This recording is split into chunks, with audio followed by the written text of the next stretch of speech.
أعوذ بالله من الشيطان الرجيم.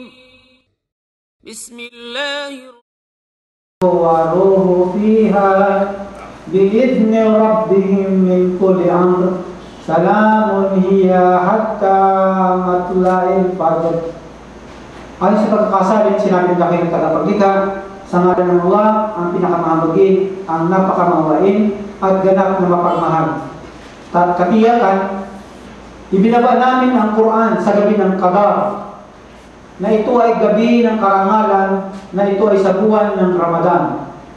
At ano ang makapagpapabatid sa iyo, O Muhammad sallallahu alaihi wasallam, kung ano ang gabi ng Qadar, na dakila at pinangaralan na gabi, o gabi ng dikri, o gabi ng pagpapasya. Ang gabi ng Qadar ay gabi na biniyayaan na ang katangian nito ay higit pa kaysa sa 1,000 buwan na pagsamba, na wala sa ibang gabi ang ganitong katangian, kundi sa gabi lamang na ito ng Laylatul Qadar, na sinabi niya mas mainam pa sa 1,000 months o sa 1,000 buwan na pagsamba. So kung babasehan natin yung 1,000 buwan na pagsamba, ito ay katumbas ng 83 years at 4 na buwan na pagsamba. Ngunit sinabi niya, kayrun, ibig sabihin, mas mainam pa o mas higit pa sa 83 years and 4 months na pagsamba. At, salamat sa. So ibig sabihin, mga kapatid, kung makukuha natin ang Laylatul Qadar, ito ay ibinababa ng Allah sa huling 10 gabi ng Ramadan. Sa buong isang taon, wala nang ibang gabi na pinakamagandang gabi sa buong isang taon na sinisikatan ng buwan, kundi ang huling 10 gabi ng buwan ng Ramadan. Sapagkat dito, ibinaba ng dakilang tagapaglikha ang mas mainam pa sa 83 years and 4 months na pagsamba. Kung tayo lamang, ang sala natin hindi 100% na natatanggap. Even though na tayo ay nagsasala ng 5 beses maghapon, hindi po ito 100% na natatanggap ng Allah. Kaya meron po tayong mga sunnah o mga voluntary prayer. Kapag tinanong po tayo ng Allah, dahil ang sala po natin, ito yung unang tatanungin sa araw ng paghukom.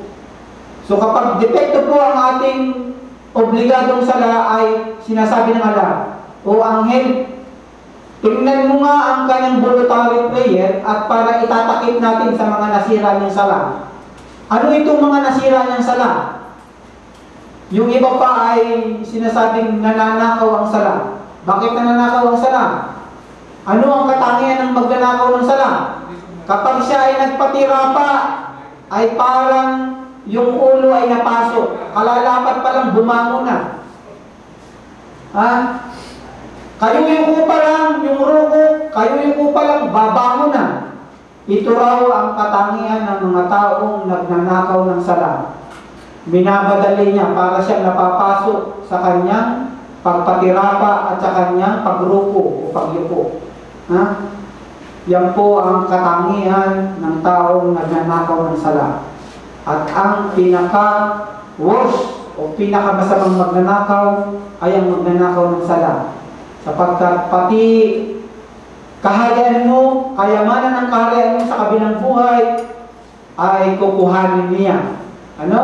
So, ibig sabihin, hanggat hindi tayo nagtatambal sa ala ng pagsamba, lagi at lagi na tayong may karapatan sa paraiso ng ala, na kung saan ang pinakamahirap doon, ang gantimpala niya ay 10 ulit ng mundong ito at lahat ng nilalaman ito.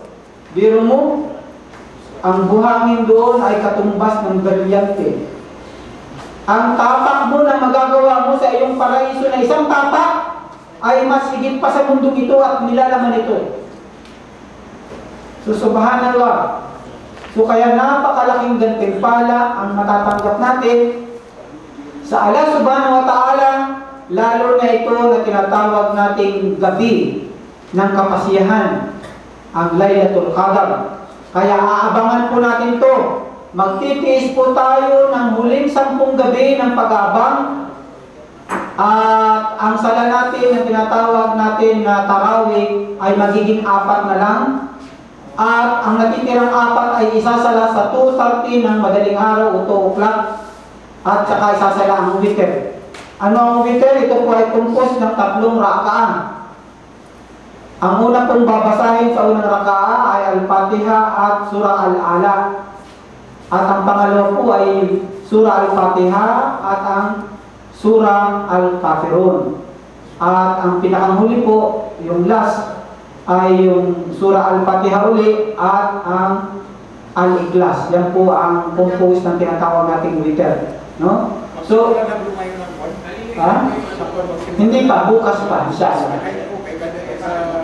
Ngayon ay 19 pa lang tayo, no? 19. Ika-11 pa lang tayo ngayon ng Ramadan, inshallah.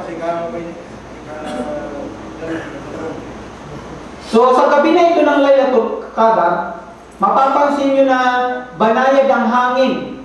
Although na walang buwan, pero maliwanag siya. Ha?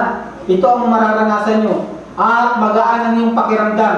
Hindi po siya malamig at hindi rin po siya mainit. Talagang banayad na banayad ang simoy ng hangin, ang klima, at ang ulap o ang langit ay maliwanag. Ha? Ito po ang sinyalis ng Laylatul Qadr. At magaan ang ating nararamdaman sa gabi na yaon. Na sa gabi na yaon ay bumababa ang maraming mga anghel. Kasama po si Anghel Jibril alayhi salam sa kapahintulutan ng kanilang Rab ng Allah subhanahu wa ta'ala na tagapaglikha upang gawin ng anumang pinagpasyahan ng Allah subhanahu wa ta'ala sa taong yaon, sa taon na ito, insyaAllah. Kung sino ang makakatanggap ng Laylatul Qadr, insyaAllah, ay pinakamapalad siya, insyaAllah. Pangalawa na matatanggap niya, bukod sa pagsamba ng 83 years and 4 months, matatanggap din niya na patatawarin ng Allah subhanahu wa ta'ala ang lahat ng kanyang mga nakalipas na kasalanan. Ha? Ang lahat ng nakalipas na kasalanan. Basta taos-puso po ang ating pagtanggap ng Ramadan, ang pagsasagawa nito, at ang pagtitiis, ang paghawak sa oras. Natututo tayo na maging tama tayo sa oras. Mapanghawakan natin ang oras na ito sapagkat katotohanan, sabi ng Allah subhanahu wa ta'ala, mayroong mga tao na sa pamamagitan ng oras ay mga lugi. Mga lugi ang mga tao na yaon. Maliban sa 4 na klase ng tao na hindi magiging lugi, sabi niya. Ang 4 na tao na ito na hindi magiging lugi, sabi niya ay, yung una ay amanu, naniniwala. Ngunit ang paniniwala na gawang-gawa, na walang gawa ay isang hungkab. Walang kwenta, walang halaga. Sinabi niyang, ginagampanan ko ang pagdarasal, pero nasusunod ang sarili niyang oras, hindi ang oras ng Allah subhanahu wa ta'ala. Katotohanan, ito ay pagtatambal sa Allah. Kapag pinapabayaan natin ang oras ng pagdarasal, ang tamang oras, wala po tayong salang matatanggap. Sayang lang po yung pagod natin. Hindi po tinatanggap ng Allah ang mga tao. Dinidili nila ang kanilang sala ng walang dahilan. Kapag wala pong dahilan at sinasadya na iniiwanan ang sala sa tamang oras, wala pong tinatanggap na sala sa kanya. Gayunpaman, binibigyan siya ng pagkakataon ng Allah na habang may buhay, lalo may pag-asa.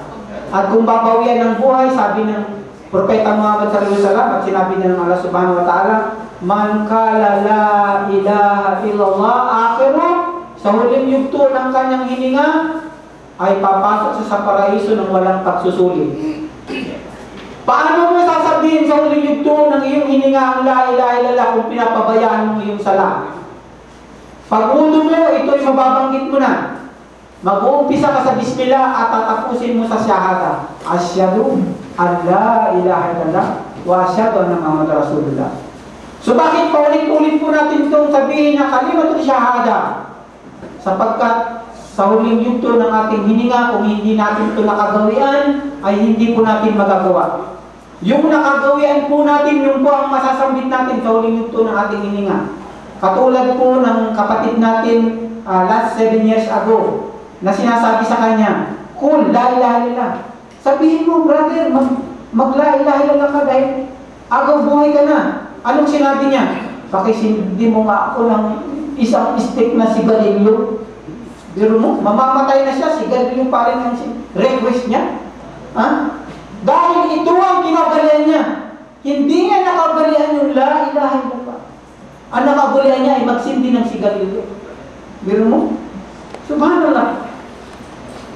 So kaya mga kapatid, kailangan po natin ulit-ulitin ito dahil ito po ang susi ng ating paraiso. Ang pagdarasal po natin, ito po ang ating unang-unang magiging katanungan sa araw ng paghukom. At kung ito po ay sira, kailangan meron po tayong pantakip. Anong pantakip natin? Yung mga voluntary prayer po natin, kailangan po ito. Yung mga kusang loob na pagdarasal.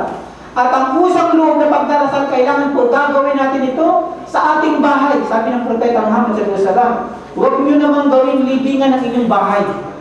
Ibig sabihin, kung hindi po tayo nagdarasal sa ating bahay, sino po ang papasok doon? Anghel kaya o ang syaitan? Siyempre ang syaitan. Dahil hindi tayo nagdarasal sa ating bahay. Bilang tanda na ang lugar ay aariin nating banal, mag-alis tayo ng tsinelas. Okay, nag-alis tayo ng tsinelas, pero hindi naman tayo nagdarasal. Paano yun? Hinari mong banal, yung sign, na para yung lugar ay maging banal, inalis mo yung tsinelas mo, okay. Pero nagdasal ka ba? Hindi. Pag may mga parusa sa libingan, mga kapatid, yung mga taong bago matulog ay hindi naghugas ng paa, may parusa sa libingan. Yung mga taong kapag umiihi ay pinapabayaan niyang matalsikan ng paa niya, may parusa sa libingan. Paano ba?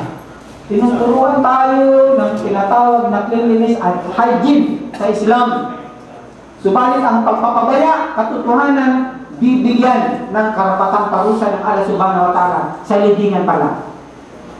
May buhay po sa libingan, mga kapatid. Siguro ang normal ang buhay ng isa sa atin ang hindi nananaginip. Ha? So ang panaginip, ito po ang tanda na may buhay sa libingan.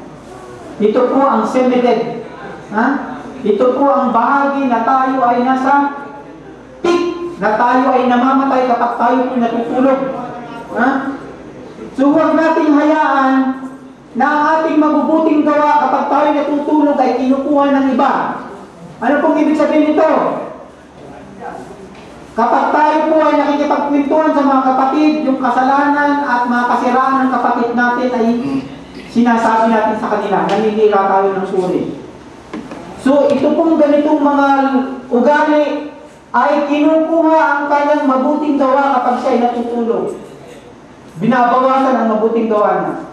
At kung wala po siyang mabuting gawa, yung kasamaan ng taong sinisiraan niya ay ilalagay sa kanya kapag siya ay natutulog. Subhanallah, mga kapatid. Ha? Kaya po ingatan po natin ang ating pagdarasal. At sa gabi na ito ng Laylatul Qadr ay bumababa po ang mga anghel. Napakaraming mga anghel. At inilalagay ang kapasiyahan kung sino ba ang tumanggap ng 83 years and 4 months na pagsamba. Subhanallah. Napakalaki. At sinabi niya, khairum min alfi shahr. Ibig sabihin, mas mainam pa sa 83 years and 4 months na pagsamba. Subhanallah. So kaya mga kapatid, kailangan po pagsikapan natin. Kung nakapagtiis tayo ng mga naunang mga araw ng 19 days, ito po 10 days na lang ang natitira. So kailangan po dagdagan pa natin ang ating pagtitiis sapagkat narito po ang tagumpay. Anong sabi ng masjid? Hayya alas-salam, halina sa pagdarasal. Hayya alal-falah, halina sa tagumpay. Ibig sabihin mga kapatid, kung tayo nagdarasal, mayroong tagumpay. Bakit? Sa pagdarasal, makukuha nyo yung paghawak sa tamang oras. Sa pagdarasal, dito tayo magpapasalamat, hihingi at maniniklod sa Allah Subhanahu wa Ta'ala at magsusumamo tayo. Katotohanan, normal na sa tao kapag may problema makakaalala sa Diyos. Kapag walang problema, kaliwali ang sala, kaliwali ang Diyos. Ha? Ganyan po ang normal ng tao. Subhanallah. So hanggang dito na lamang, subhanakallahumma wa bihamdik. Ang dua natin inshallah huwag kalimutan. Assalamualaikum warahmatullahi wabarakatuh. Bismillahirrahmanirrahim. Qul a'udzu birabbin nas, malikin nas, ilahin nas,